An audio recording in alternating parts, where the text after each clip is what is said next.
जय जगन्नाथ। आज थिला शुक्रवार मोर छुट्टी भाविले टिके चुली रे माछ तरकारी करी तो लुण हलदी माछरे गुलिक थोई देइथिली। एटी तेल गरम होला पर माछ भजिया स्टार्ट कर देइथिली।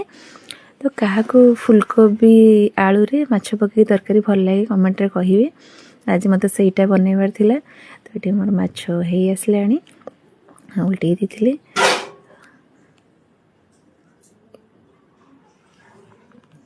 एटी बसिक माछ तरकारी करछि मु। ठंडा लगला सकाल सकाल ना तो बसैली माछ भाजिया सेपटे ये माछ भाजिकी काढ़ी देछि अधा। चलते केमती हूँ आपण सहित सेयार करीडियोटा।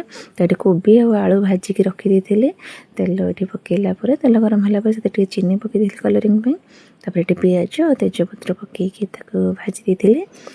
पिज लुण हलदी आ लंका गुंड पकईकी मसला देकी मसला कषिया स्टार्ट कर मसला भलसे कषिला आप से कोबी और आलू जो भाजिकी रखी थी सेटा पकईकी पकई देती।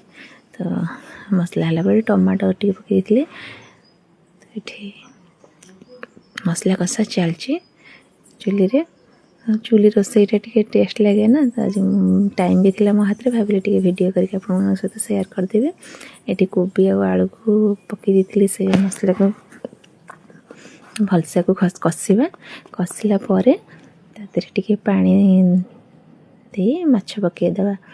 तो आपण मैंने एमती कि नहीं निहाती कहिबे। खाइनी तो तरकारीटा केमती टेस्ट लगुचे जना पड़ो खाइले।